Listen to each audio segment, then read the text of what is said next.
Tudo nessa vida vai se estragando e se acabando. É o que acontece com a sua casa, com o seu carro, com a sua saúde e até com os relacionamentos. Chega um momento em que a demanda para reformar e reconstruir vem de todos os lados, trazendo confusão e desespero. Por onde começar? Chegou a hora de reconstruir o estudo do livro do profeta Ageu.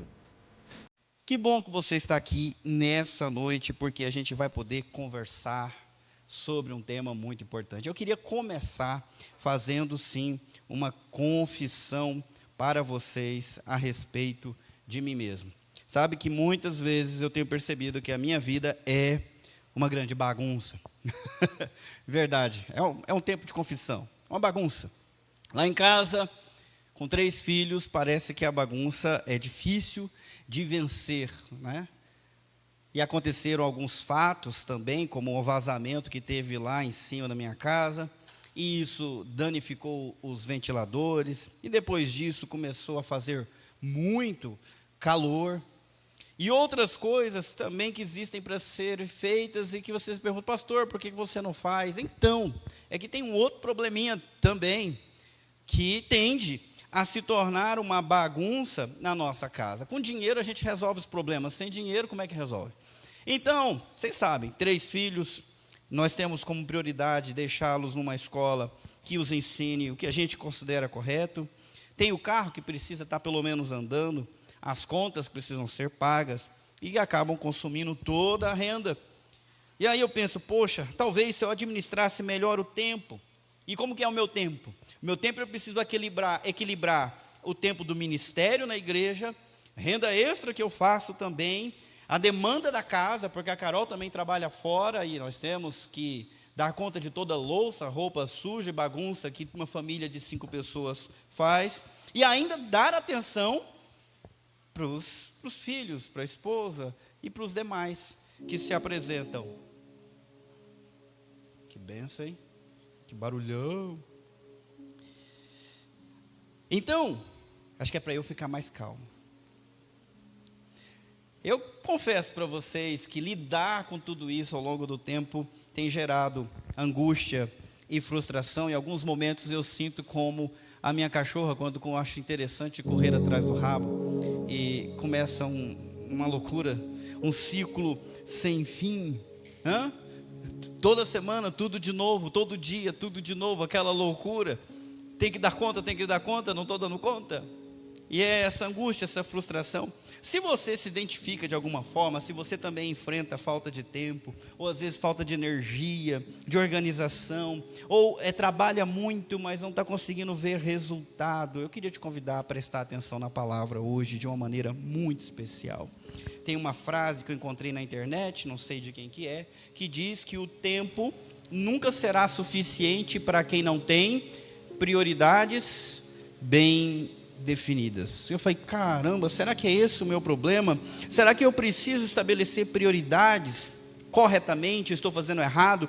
Como fazer diante das demandas que não param na minha vida para estabelecer essas prioridades do jeito certo? É aí que eu quero te convidar a começar com a gente uma viagem, sendo conduzidos pelo profeta Ageu. E a gente vai abrir no livro de Ageu, até te dou uma dica, eu vou gastar alguns momentos aqui fazendo a introdução, mas o livro de Ageu tem 2 páginas. Então, se você está com a Bíblia de papel, talvez você tenha dificuldade de achar. Olha no índice, vê que página que está e abre no livro de Ageu, porque você vai querer encontrar esse texto novamente depois. A palavra de Deus, ela é a nossa única regra de fé e prática. Ouça isso. É a palavra de Deus que nos ensina em que crer. É a palavra de Deus que nos ensina o que fazer na nossa vida. Em 2 Timóteo, capítulo 3, versículo 16, Paulo escreveu para o seu discípulo: toda a escritura é inspirada por Deus e útil para nos ensinar o que é verdadeiro e para nos fazer perceber o que não está em ordem em nossa vida. Ela nos corrige quando erramos e nos ensina a fazer o que é certo. Deus a usa para preparar e capacitar o seu povo para toda boa obra. Você ouviu esses versículos? A palavra de Deus é um instrumento que Ele usa para nos corrigir, para nos capacitar, para nos preparar para fazer o que precisa ser feito. E é isso que nós vamos fazer agora. Não sou eu, mas é a palavra de Deus sendo explicada para vocês, mostrando como reconstruir a partir da história de Ageu. Pequeno livro, 2 capítulos apenas, 4 mensagens que ele entregou para o povo de Israel, que tinha acabado de retornar do exílio na Babilônia. E esses 2 capítulos hão de nos ajudar a relembrar junto com o povo qual que é o nosso propósito, definido por Deus, e a partir do propósito, encontrar as nossas prioridades. O tema de hoje é esse: propósito e prioridade. E para começo de conversa, saiba, não é você quem define o propósito da sua vida, é Deus quem te criou, quem sonhou com você, quem te moldou antes de você nascer, quem já definiu o propósito. E a partir da descoberta desse propósito em Deus, que nós devemos definir as nossas prioridades. Vamos fechar os nossos olhos e pedir que Deus fale aos nossos corações mais uma vez. Senhor, tem misericórdia de nós, ó Pai, porque às vezes nós não passamos de crianças tentando brincar de gente grande e não damos conta, não, Senhor, das demandas, dos projetos, das expectativas, de toda a confusão que a vida se torna. Fala conosco, Senhor Deus, através do Teu Espírito, usa a Tua palavra, dá direção para cada um de nós, em nome de Jesus, amém. Conseguiu achar o livro de Ageu? Amém? Quem não encontrou, fala como? Misericórdia. 2 minutinhos aí, pastor. Tá fácil. 2 capítulos apenas. Eu queria pedir a tua ajuda, lendo para mim, aonde está em destaque, negrito e em verde também. Vamos lá. Em 29 de agosto do 2º ano do reinado de Dario, o Senhor transmitiu esta mensagem por meio do profeta Ageu, ao governador de Judá, Zorobabel, filho de Sealtiel, e ao sumo sacerdote Josué, filho de Jeozadaque. Assim diz o Senhor dos exércitos, olha a voz de Deus dizendo: este povo diz, ainda não chegou a hora de reconstruir a casa do Senhor. É Deus dizendo o que o povo andava dizendo. Essa mensagem do profeta Ageu foi proferida à liderança política e religiosa daquele tempo. O povo retornou da Babilônia para Jerusalém e foram estabelecidos para o governo um líder, um governador e também um sumo sacerdote. Essas 2 lideranças políticas e religiosas receberam a mensagem do profeta Ageu.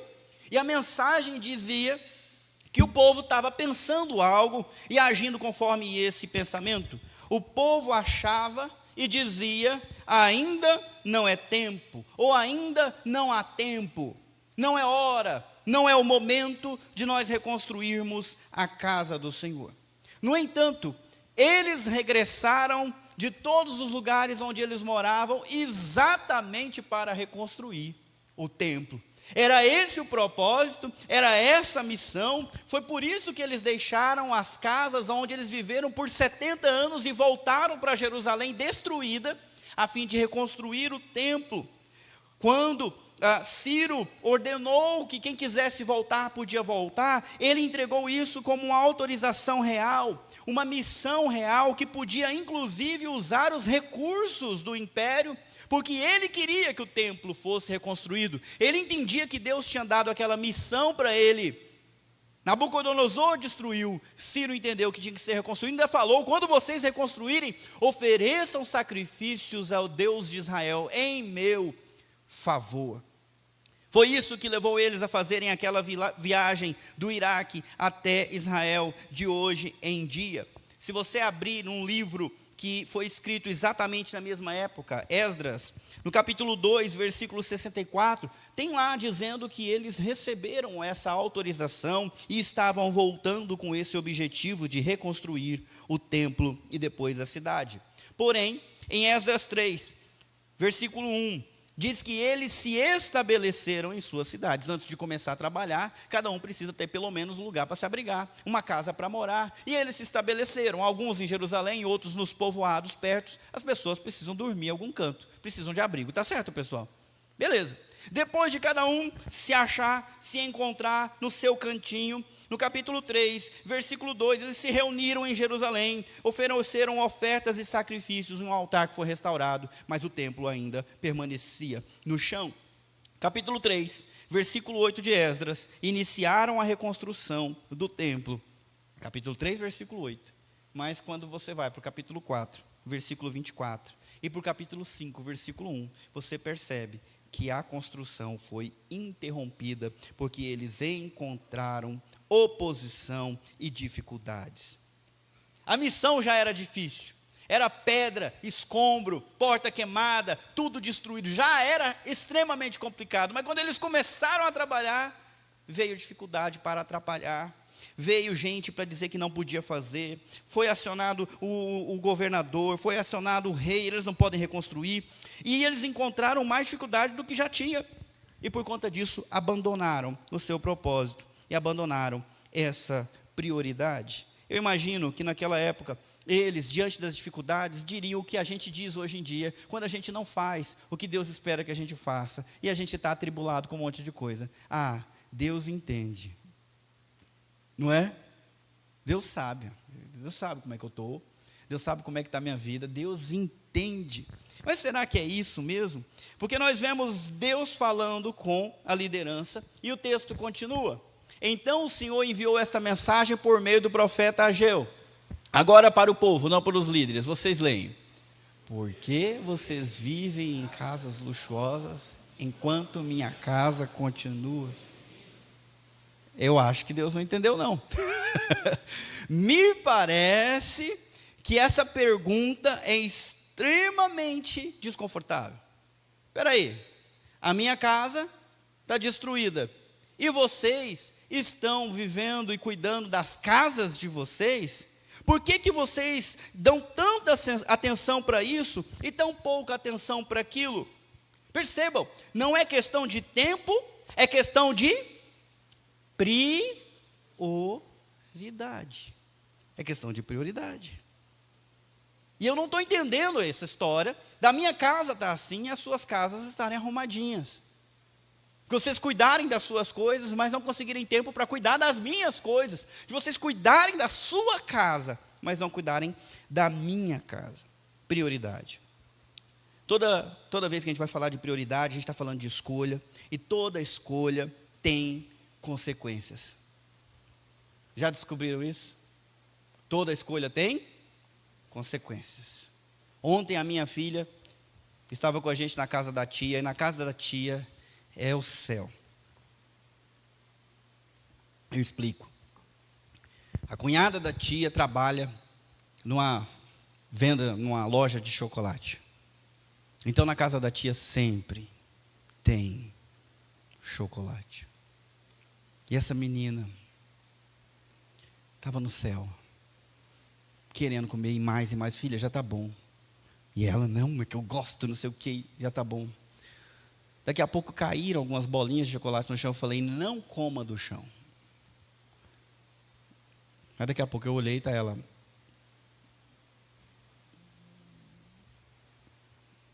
E hoje passou mal desde cedo até agora há pouco. Pouco antes de vir para cá, nossa filha vomitou lá em casa. Orem por nós. Estou falando para vocês que a demanda não é brincadeira. Vomitou pouco antes da gente vir. Trouxemos, está aí. Ficou lá na minha sala, no arzinho, agora está lá para baixo. Agora há pouco, lá no banheiro, depois de lavar o seu rostinho, assoar o nariz, ela falou, chorando, eu devia ter ouvido meu pai. Toda escolha tem, pessoal, consequências. Nós somos obrigados a fazer escolhas, mas cada escolha tem a sua consequência, quer nós estejamos conscientes ou não dessas consequências. Eu não sei se o povo estava consciente das consequências deles terem escolhido a agenda deles, a casa deles, e terem desprezado a casa de Deus, o propósito de Deus. Mas Deus resolveu ter essa conversa com eles. E olha como é que a conversa continua. Assim diz o Senhor dos Exércitos: vejam o que tem acontecido com vocês. Vamos ler a última frase desse versículo, desse slide. Vejam o que tem acontecido com vocês. Quando a gente tem isso na Bíblia, em hebraico, é conhecido como quiasmo. A mesma frase, em cima e embaixo, é para destacar o que está no meio. O que está no meio é muito importante. Deus está dizendo duas vezes: quem tem ouvidos para ouvir, ouça, e quem tem olhos para ver, veja. Abra os olhos, presta atenção na sua vida.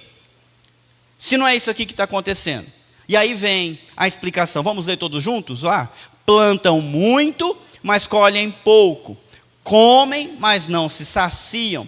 Bebem, mas ainda têm sede. Vestem-se, mas não se aquecem. Seus salários desaparecem como se vocês os colocassem em bolsos furados.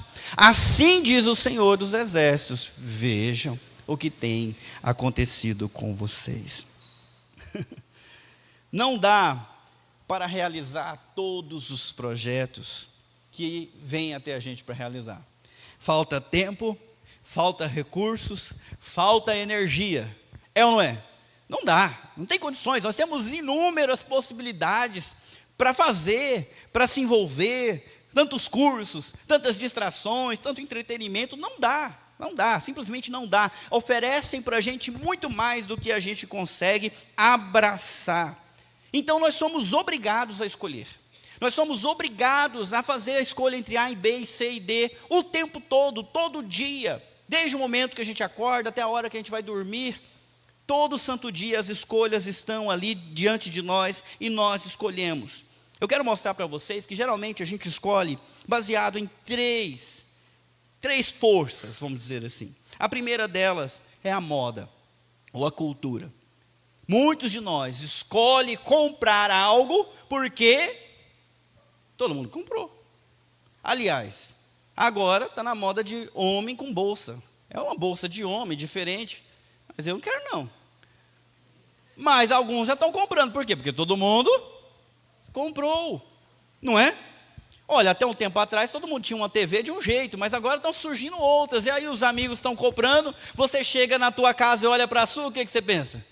A minha não está boa não, eu quero uma igual de fulano. E aí, esse peso da cultura, esse peso social, pode nos forçar a fazer escolhas para nos adequarmos ao ambiente, ao que os outros estão fazendo e pensando. Então nós muitas vezes fazemos essas escolhas por esse poder, por essa força da moda e da cultura que nos envolve. Nós não estamos isentos a ela. Não é porque você é cristão que o mundo não exerce influência sobre você e você não sente vontade de fazer, comprar, ir, ouvir por causa do que todo mundo está fazendo. Essa é a primeira força. A segunda força é o seu próprio interesse. O seu próprio interesse, os seus próprios desejos te levam a fazer escolhas. Isso eu gosto, isso eu não gosto. Eu vou fazer o quê? O que eu gosto. E aí eu busco fazer o que eu quero. O que eu não quero eu deixo para lá. Mas será que as escolhas baseadas em nossos interesses são boas ou são ruins?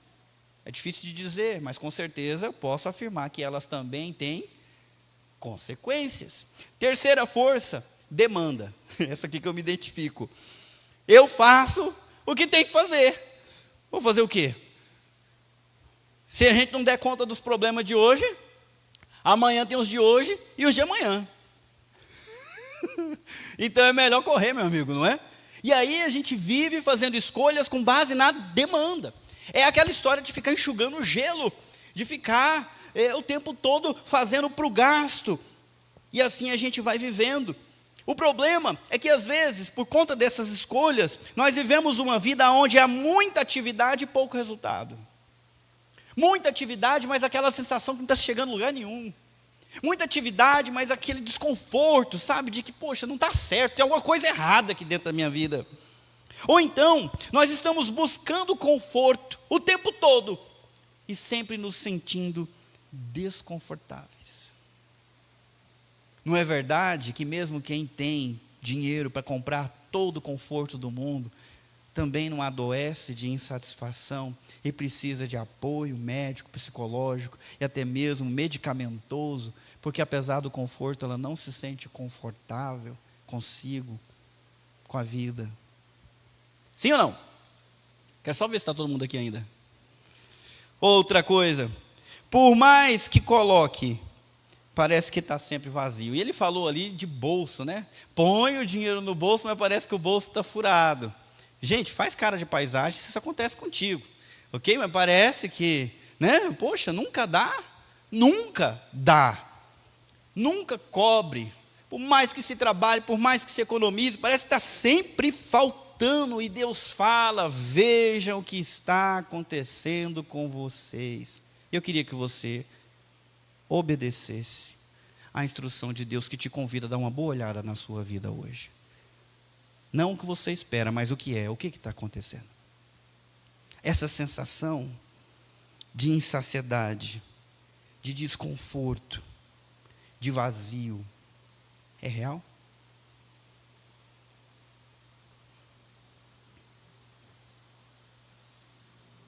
Se é real, é porque moda, interesse ou demanda não satisfazem. É correr atrás do vento. Tomara que você, nem eu, venhamos insistir nessa direção, porque ela não é boa para nós. Vamos continuar a leitura? O texto continua dizendo assim, versículo 8: agora subam as colinas, tragam madeira e reconstruam minha casa. Então me alegrarei nela e serei honrado, diz o Senhor. Eu mostrei para vocês 3 forças que influenciam as nossas escolhas: a cultura, a moda, o interesse e a demanda. No entanto, agora eu quero apresentar uma 4ª, muito melhor. Escreva aí, guarda aí, escreva no canto da sua Bíblia, ou sei lá, no seu celular. A satisfação e a honra de Deus. Façam escolhas que venham promover a satisfação e a honra de Deus em primeiro lugar. É isso que a gente deveria fazer para ser pleno, satisfeito e realizado. Quando você tem um bife e 2 pessoas querendo comê-lo, há poucas opções para resolver esse problema. Quais são? Corta no meio. Dá metade para cada um se contenta com meio bife. Segunda opção: o mais certo come primeiro. Lá em casa é assim, fica esperto, negócio. E aí fica um satisfeito, se achando esperto, e o outro insatisfeito, se achando lerdo. Da próxima vez você vai ver. Mas o bife ainda é fácil de resolver. Vamos piorar a situação. Quando você tem um sonho de valsa e 2 pessoas querendo um sonho de valsa, como é que corta no meio? E se corta no meio, como é que satisfaz uma pessoa? Não dá. As soluções estão ficando mais complicadas. Agora eu vou complicar mais ainda. Quando você tem apenas uma vida e muitos interesses, os seus interesses, os interesses do seu pai, da sua mãe, da sua família, os interesses dos seus amigos, os interesses daqueles que exercem poder e querem manipular você, os interesses do diabo, seu inimigo, e é claro, os interesses de Deus, e uma vida só. Como é que faz agora? Que complicação. Alguém terá que ser priorizado em detrimento dos outros. E Deus revela explicitamente como Ele deseja ser satisfeito e honrado por aquele povo naquele momento. Ele diz: subam as colinas, tragam madeira, reconstruam a minha casa. Esqueçam seus projetos, se dediquem ao meu projeto, eu estarei satisfeito, me alegrarei e serei honrado. Foi para isso que eles estavam ali. Foi para isso que eles retornaram. Isso se aplica diretamente às nossas vidas também. Pergunta primeira do catecismo da Igreja Reformada é: qual é o fim principal do homem?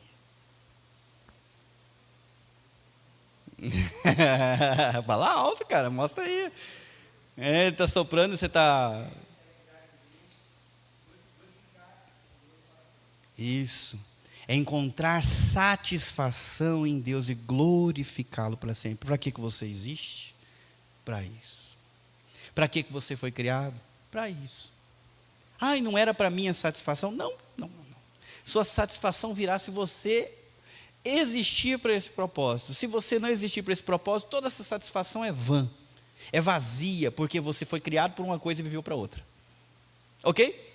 O objetivo da sua pessoa, de quem você é, nesse tempo, nessa existência, é honrar a Deus, satisfazer a Deus, é buscar a glória de Deus. Ah, pastor, mas eu vou ter que abrir mão da minha vida. Pois quem abrir mão da sua vida vai achá-la. E quem tentar agarrar a sua vida vai perdê-la. Palavras de Jesus, o homem mais inteligente que já passou por essa terra. Não seja insensato, ele diz a verdade, o teu coração diz a mentira. Olha Deus dizendo para o povo: por que vocês estão se dedicando nas casas de vocês e a minha permanece em ruínas? Subam a montanha, peguem madeira, reconstruam minha casa e assim vocês vão me alegrar e meu nome vai ser honrado, vai ser glorificado. É isso que Deus quer. É claro que o povo, ao ouvir, poderia começar com um mas isso, mais aquilo, do mesmo jeito que talvez vocês estejam lidando com alguns mas dentro do seu coração agora. Pô, pastor, o pastor vai pegando meu pé aí, porque eu não estou trabalhando, porque eu não estou servindo, mais isso, mais aquilo. O que será que passou pela cabeça deles? Talvez a seguinte pergunta: o que acontece se a gente não priorizar a vontade de Deus?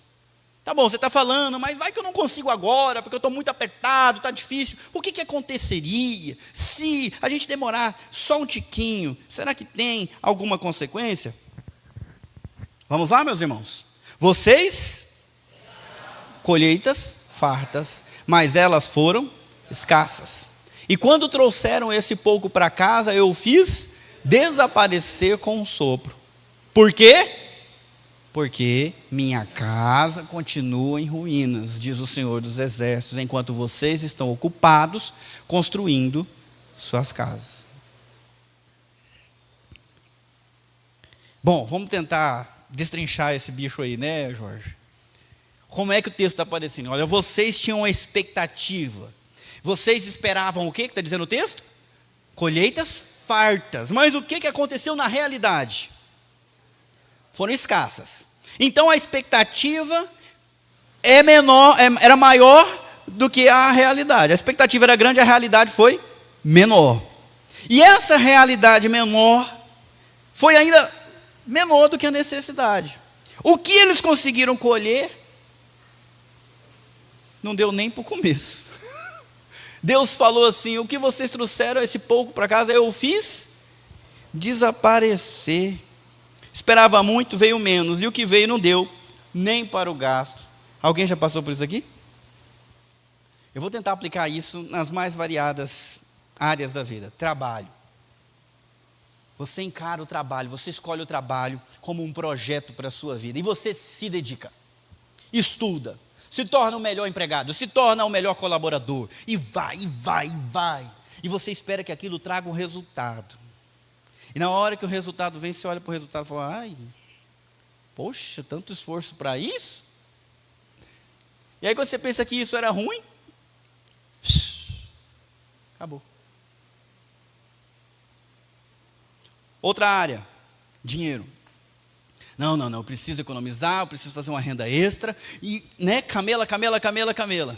Não, agora eu vou ter resultado. Aí quando chega o resultado,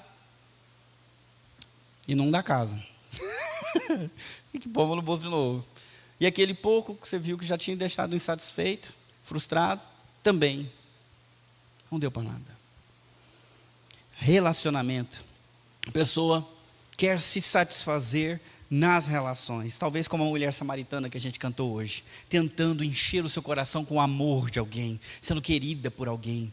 Pode ser uma mãe com um filho, pode ser uma mulher com um homem, ou um homem com uma mulher, querendo encontrar sentido e propósito nisso, em relacionamentos, tentando construir essa casa de cartas, sabe? Esse castelo de cartas aí, com relacionamentos que me satisfaçam e me façam pleno. O que vai acontecer? Muito trabalho, pouca entrega, e o que veio passa rápido. Tem gente que se dedica a um mundo um pouquinho menor, como por exemplo a sua casa, a transformar aquele lugar simples num castelo, né, Fábio? Um castelo. O que puder fazer, eu vou fazer. Esse vai ser o meu abrigo, né? O meu lugar onde eu posso descansar. E tanto trabalho, tanto trabalho, tanto trabalho. Vou dar o meu exemplo. Sofá lá em casa é uma novela. O primeiro, a gente pediu para o Bartô fazer, a gente fez ele escuro, pensando que a gente ia ter filho e ia ficar feio. Não adiantou muito, ele não aguentou. Depois a gente troca por outro, e quando chega em casa nem é tão sujo assim, né? Mas daqui a pouco já está de novo, daquele jeito, né, Cecília? Aí você consegue o melhor e agora não. Agora o negócio é o seguinte: ninguém come aqui. É proibido comer nesse sofá. Eu já estou até bravo de imaginar. Esses dias eu sentei no meu sofá e quando enfiei a mão nos cantos, cheio de farelo. Que um rato que está comendo coisa aqui no meu sofá. É proibido, e eu brigo, e a Carol briga. Come na sala de jantar. Come na mesa, mas não come naquela lá. Porque nós já desfizemos de vários horríveis, aquele que você tem vergonha de chamar alguém para sentar nele. Pois bem, apareceu uma doação aí, o Silas ligou para mim: Edinho, você tem interesse? É um sofá. Me mandou a foto, eu falei: nossa, quero, oxe, eu vou buscar. Foi o Elias buscar comigo. Cadê o Elias? Não está aqui agora, né? 10º andar, gente. Não cabia no elevador, a mulher falou que era só desmontar, era facinho. Tirei pé, tirei tudo que podia tirar, não tinha como desmontar aquele raio, aquele negócio pesado, até não poder mais. Da agonia só de lembrar. O pior é que eu não estava fazendo judô naquela época. O Elias, coitado, para ele é que nem correr no taquaral, parece que nem sente. Mas eu fiquei na parte de baixo. Quando eu cheguei em casa, depois de trazer aquele sofá, eu não estava conseguindo subir as minhas escadas. Os meus dedos não conseguiam sustentar mais o sofá. E quando eu coloquei ele lá limpinho, eu falei: não, agora vocês vão ver que esse sofá vai ficar limpo. Bom, até a minha sobrinha chegar em casa, acharam uma tinta guache vermelha e de alguma forma sujaram o sofá. Poxa vida, tanto esforço, tanta agonia. E se foi. Calma que ele ainda está bonitinho, porque eu fui correndo com a escovinha e tirei. Mas percebe que é um correr atrás do rabo, igual o cachorro.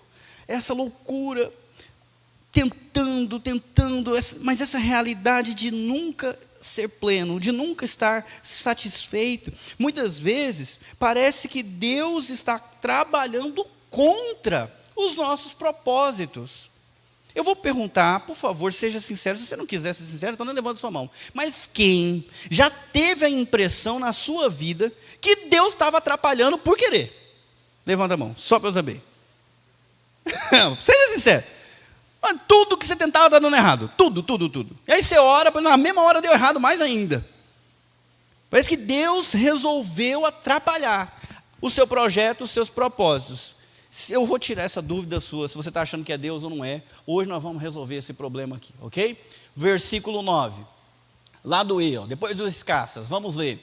E quando trouxeram esse pouco para casa, eu fiz. Quem fez? Quem soprou? Eu fiz desaparecer com o sopro.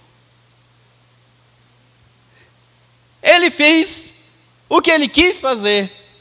E todo o seu esforço, com o parco resultado, que já não era muito, foi embora. Ele fez.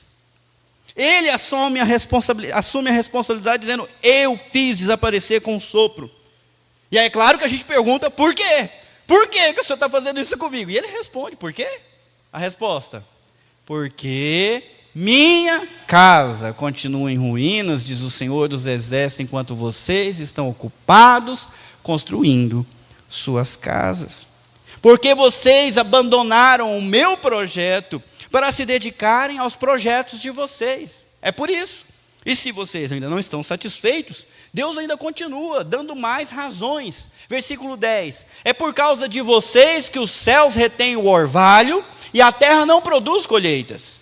Enviei, olha ele, enviei uma seca sobre seus campos, sobre as colinas, uma seca que fará murchar o trigo, as uvas, as azeitonas e todas as suas plantações, que fará vocês e seus animais passarem fome e destruirá. Espera aí, gente. Destruirá quanto? Mas que texto é esse que o pastor foi escolher para a gente ler hoje, não? Destruirá tudo que vocês trabalharam para conseguir. Eu sei que isso às vezes confronta com a nossa ideia de Deus. Mas como é que Deus pode ser assim? Parece um Deus vingativo. Ou então um Deus ciumento. Não, então você não vai dedicar para mim? Espera aí. Não parece? E a gente começa a ficar em crise. Eu não gostei desse Deus. Pastor, deve estar errado. Talvez seja porque você está lendo um livro do Antigo Testamento. E a gente sabe que as coisas passadas ficaram para trás. Agora tudo se fez novo. Aquilo lá é na época da lei. Hoje nós vivemos na época da graça. Não é, gente? Deus evoluiu. Ele não é mais assim. Certo? Certo ou errado? Me ajudem. Errado, Deus é perfeito. No passado, no presente e no futuro. Ele não evolui. A lei dele é perfeita, a palavra dele é perfeita. Então se ele está dizendo que ele soprou mesmo. E se ele está dizendo que ele é assim, é porque ele é assim mesmo. Se a minha ideia de Deus não se encaixa nisso, é a minha ideia que está errada. Deus é o que é, eu não posso mudá-lo. Eu que tenho que me amoldar ao caráter dele. Então entenda da seguinte maneira: Deus não tem obrigação de abençoar nossos projetos que nos afastam do projeto dele. Eu vou repetir para quem gosta de anotar. Deus não tem obrigação de abençoar esses propósitos nossos que nos afastam do propósito dele. É por isso que ele sopra, é por isso que ele balança, é por isso que ele destrói. E isso não é ruim. Estou sendo sincero com vocês, isso não é ruim. Na realidade, é até melhor que ele não abençoe esses projetos. A pior coisa que poderia nos acontecer seria Deus dizer: ah tá, então tá bom, pode ir. Corre aí atrás do seu rabo. Não vou te incomodar. Isso seria ruim. Mas um pai, um Deus amoroso, disciplina no Antigo e no Novo. Repreende no Antigo e no Novo Testamento. Quebra, faz murchar e destrói projetos nos quais nós gastamos toda a nossa energia e trabalho, porque Ele faz isso, para que nós não desperdicemos a nossa vida naquilo que não é o propósito dEle.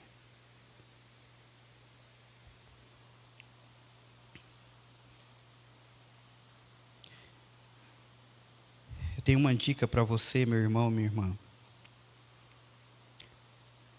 Abra os olhos quando as coisas simplesmente não fluem.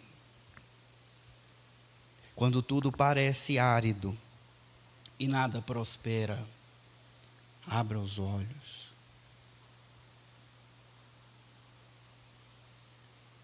Será que não é Deus mesmo que tem levantado barreiras, que tem atrapalhado?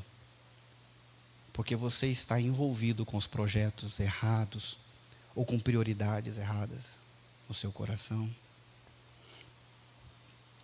Independente disso, eu quero que vocês saibam: todos os nossos projetos, independentes de Deus, serão destruídos. Nada vai ficar. Você que trabalha muito, sabe o que esse trabalho vai significar daqui a um tempo? Seja sincero consigo mesmo. O que vai significar daqui a um tempo? Nada. Você que se dedica à sua casa, né?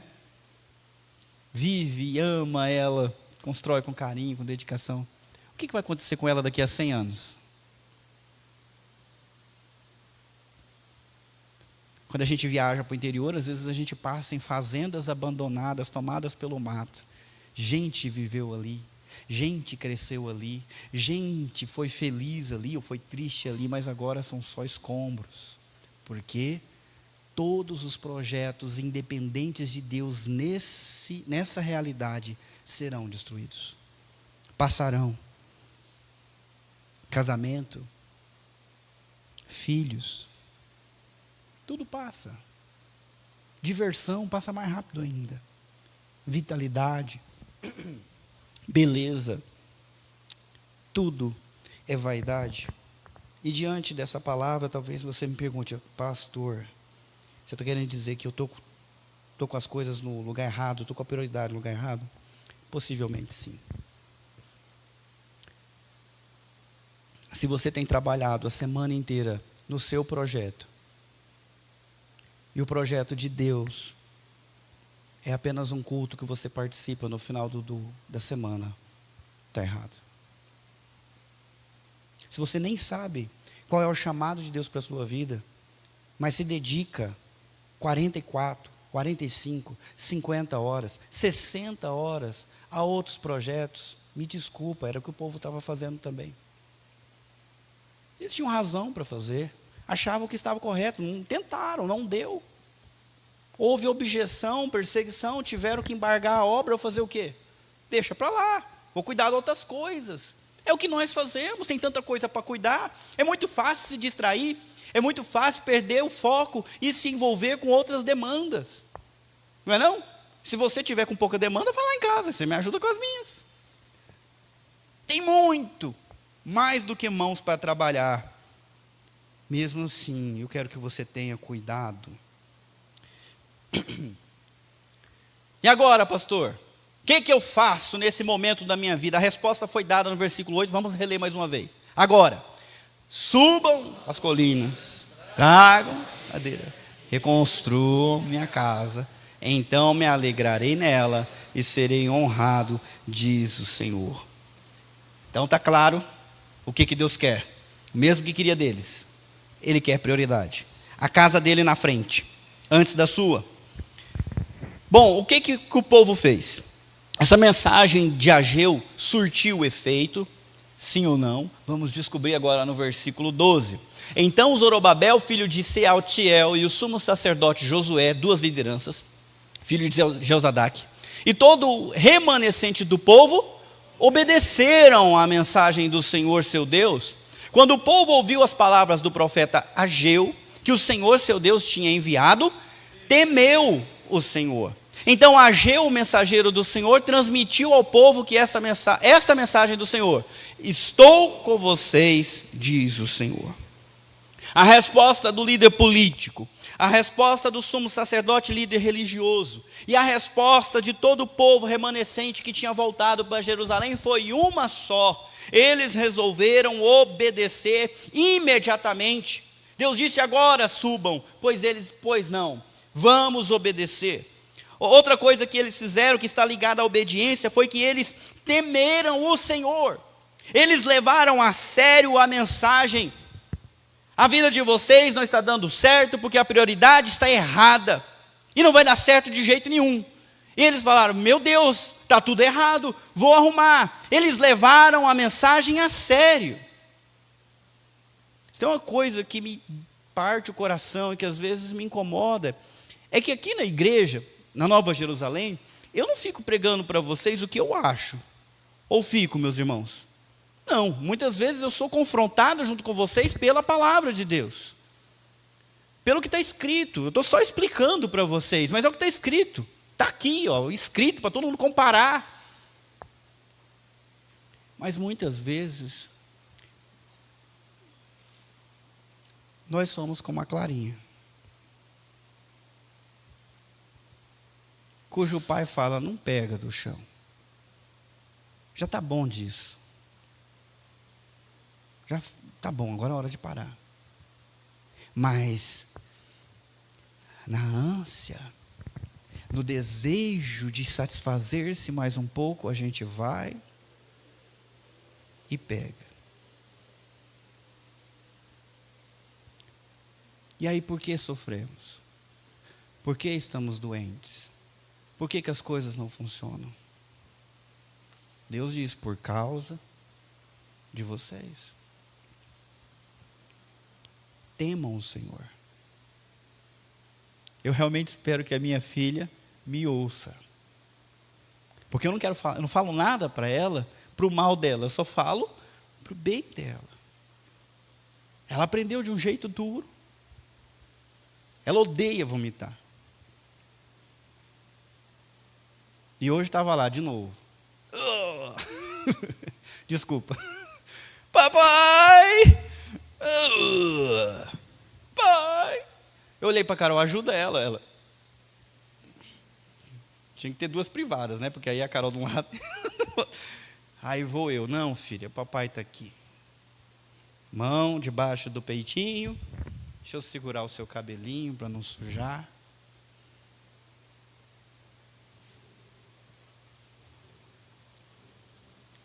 Temam o Senhor. Temam o Senhor. Ouçam sua voz e levem a sério.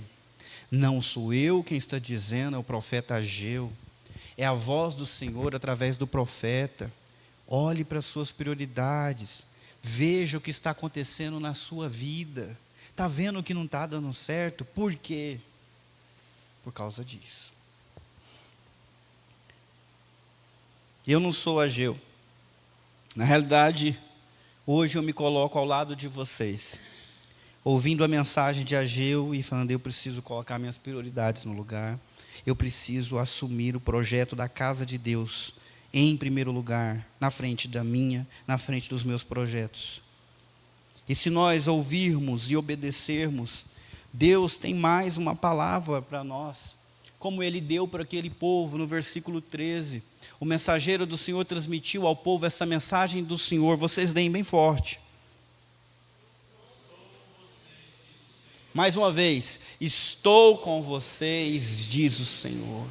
Mais uma vez, estou com vocês, diz o Senhor. Deus está encorajando o seu povo naquela época e nos encoraja agora. Ele está conosco, não em nossos propósitos que nos afastam do propósito dele, mas Ele está conosco quando nós nos dedicamos ao propósito que Ele nos deu. Ele não está conosco para distanciarmos dele, para vivermos distraídos. Mas se nós obedecermos e temermos o Senhor, no mesmo instante, Ele está conosco. Ele nos ajudará. A sua presença irá conosco na direção que Ele determinou.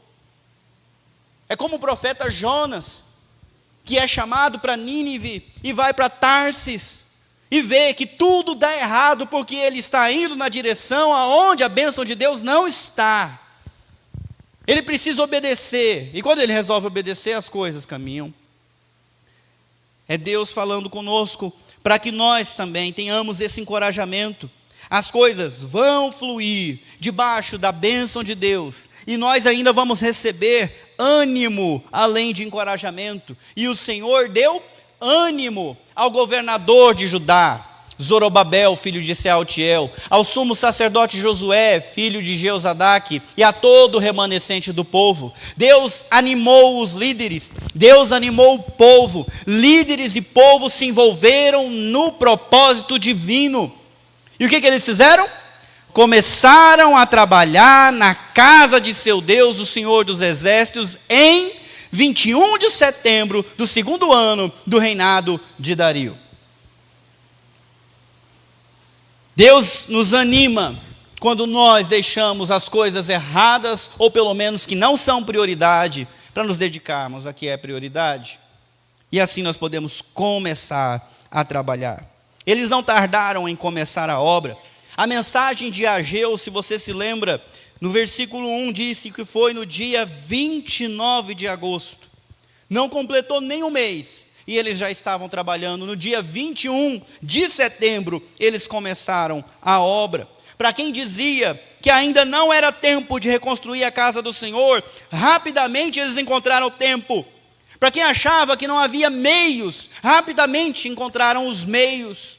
Para quem achava que não dava para colocar aquilo na agenda, rapidamente encontraram espaço na agenda. Para quem achava que não tinha condições de fazer aquilo naquele momento, rapidamente encontraram as condições e voltaram para a obra que era o projeto de Deus na vida deles. Ok, estou quase chegando no final. O que é esta casa de Deus? Duas respostas. Para eles era o quê? Era o templo. O templo de Jerusalém estava em ruínas e Deus queria que ele fosse reconstruído. O templo aonde a presença de Deus deveria estar. No Santo dos Santos. Uma marca da aliança de Deus com o seu povo, habitando junto com ele. Só que o templo não existe mais. Essa foi a mensagem de Deus para eles, era para reconstruir o templo. Hoje nós temos um templo de Jerusalém? Não, não temos mais. Então, será que Deus está nos chamando para deixar as coisas aqui, vender tudo, viajar para Jerusalém, destruir aquela mesquita que lá está e construir um templo para Ele? Com certeza não é isso que Deus está nos pedindo para fazer. Então, o que é esta casa de Deus que eu devo priorizar na frente da minha própria casa e dos meus próprios projetos? Eu te digo, a casa de Deus é onde o Espírito de Deus habita. Então, dois lugares se encaixam nessa descrição.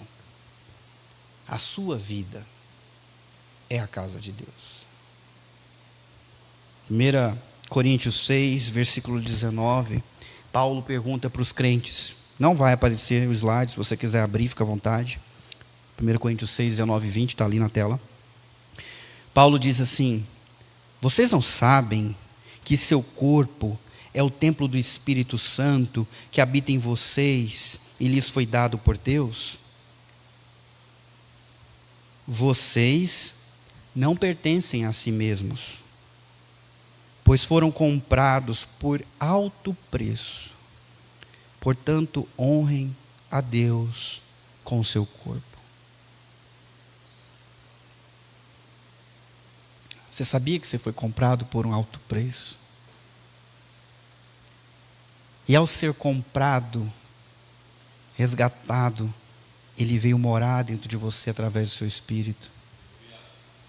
E se você não se percebe como casa de Deus hoje, entenda, todos nós somos pecadores, todos nós deveríamos ser castigados e lançados no inferno, mas Deus, em sua infinita misericórdia, enviou alguém para pagar o preço e nos comprar do pecado para a vida, comprar o perdão, comprar a vida abundante e plena. Se você entregar o seu coração para Jesus, que pagou um alto preço pela sua vida, você se torna a casa de Deus. Ele vem morar dentro de você e com você até o fim. O que preciso fazer, pastor? Aquele que crer no seu coração e confessar com a sua boca que Jesus Cristo é o Senhor, será salvo. Convide-o para ser o seu dono, como Ele de fato é. Ele já pagou o preço. Entrega para Ele o que é dele. Primeiro Ele te criou e você se perdeu nos seus pecados. Não satisfeito, Ele foi lá e pagou o preço da dívida que você ajuntou para te comprar de volta. Você é dele. Você pertence a Ele. Entregue a sua vida para Ele. Ele vai ter uma utilidade muito melhor para a sua vida do que você mesmo, com as suas inclinações e desejos. A sua vida é a casa de Deus. Ele quer morar dentro de você, todos os dias. Isso é uma prioridade. Você tem cuidado bem de si?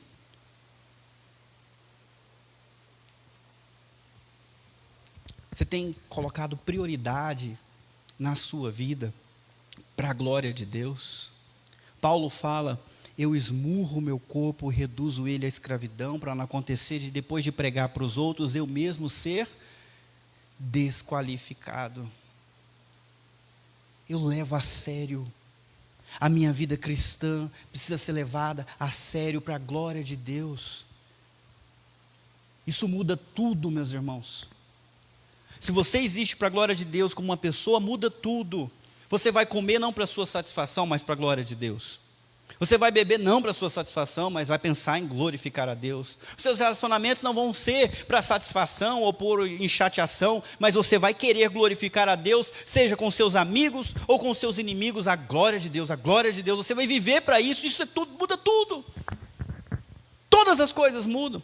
A vida muda, o sentido de tudo muda. As demandas podem continuar as mesmas, mas você não é o mesmo, porque o propósito não é o mesmo. E tudo vai encontrar significado. Você vai enfrentar as tribulações, mas elas vão ter significado. Elas vão ter razão. E você vai entender a razão delas. Você vai poder dizer como Paulo: eu me alegro nas tribulações, porque assim eu glorifico o Senhor. Tudo vai fazer sentido. Porque a coisa mais importante vai estar no lugar dela. Deus na sua vida, em primeiro lugar. Muda tudo. O segundo lugar que Deus habita é a sua igreja. Ela é o seu corpo. A sua igreja é a casa de Deus. Também no livro de 1 Coríntios, capítulo 3, versículo 16 e 17, Paulo fala agora no plural: vocês não entendem que são o templo de Deus e que o Espírito de Deus habita em vocês? Deus destruirá quem destruir seu templo. Então, por favor, toma cuidado com a sua conduta. Não cause tropeço para ninguém. Pois o templo de Deus é santo e vocês são esse templo. Como é que eu faço, pastor, para construir a igreja? Nós temos uma missão muito clara: ide e fazei discípulos de todas as nações, batizando em nome do Pai, do Filho e do Espírito Santo, e ensinando-os a guardar tudo que eu vos tenho ordenado. E ele diz: eis que eu estarei convosco. Lembra? Eu estou com vocês quando vocês estão fazendo o que eu quero que vocês façam. Você está ativamente envolvido na obra de evangelização de novas pessoas, edificação dos crentes e discipulado deles? Sim ou não? Porque se a resposta é: pastor, já estive melhor. Pois é. Esse é o seu propósito. Primeiro, construir a sua vida para a glória de Deus. E segundo, construir a igreja dele antes que ele venha. Dando o seu melhor para isso. Nenhuma causa está acima dessa. Nenhum propósito está acima desse. Quem está comigo aqui ainda, por favor? Amém? Essa casa bonitinha que você tem, que legal. Curta ela. É um lugarzinho para você descansar, para depois se dedicar na missão de Deus. São coisas passageiras, mas a sua vida é eterna. Os projetos dessa vida são passageiros, mas aquele que se envolve no reino de Deus é um reino que será estabelecido e é estabelecido para sempre. Nenhuma obra é em vão. Nenhum trabalho é em vão. Aqueles que têm perseverado servindo na igreja, nos ministérios, apesar das vezes estar cansado, sobrecarregado, a obra do Senhor não é em vão. Aqueles que já serviram, por algum motivo se acomodaram e hoje não servem mais, que outra coisa é mais importante do que isso? Que outro projeto você vai oferecer para Deus e Ele vai dizer: nossa, era isso que eu estava querendo? Por favor, meu irmão, minha irmã, vejam o que está acontecendo com você. Deus está nesses projetos. Deus se satisfaz nesses projetos. Deus é honrado nestes projetos, nesses propósitos. Eu queria pedir que você fechasse os teus olhos e refletisse com temor, com seriedade, sobre a sua vida.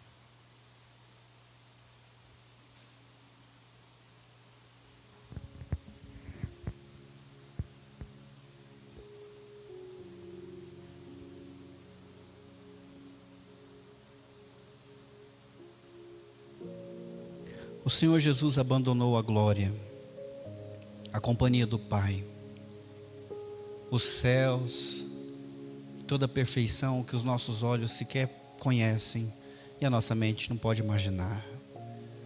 Ele deixou tudo para trás, para nascer como um bebê, enfrentar as dificuldades que nós conhecemos bem, e depois entregar a vida dele por você.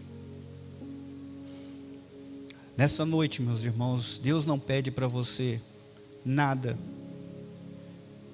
que ele não tenha feito primeiro. Na realidade é uma barganha. A vida perfeita de Jesus foi dada por você. E agora ele pede a sua vida imperfeita para ele, para a glória dele. Pegue a sua energia, sua vitalidade, sua mentalidade, seus dons, seu tempo, seu dinheiro. E pense na obra de Deus, na casa de Deus que é você e que é o corpo dele. Arregaça as suas mangas e vamos trabalhar. Vamos nos desgastar nisso. Vamos aplicar a cada dia dessa vida tão curta. Não há nada melhor para fazer.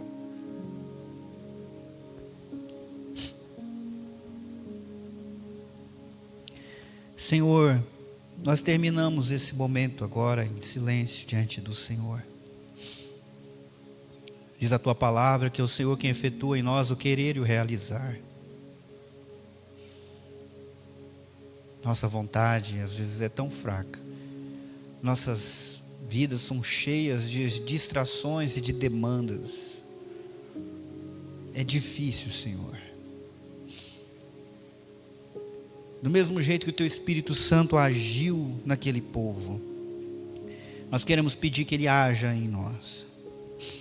Nesses tempos difíceis, o que é necessário é uma igreja vibrante, pessoas vibrantes, vidas transformadas, uma comunidade transformadora. Nós queremos, ó Deus, nos envolver na construção do teu reino, como a tua palavra diz na boca do teu filho Jesus: buscai, pois, o meu reino e a minha justiça, e as demais coisas serão acrescentadas.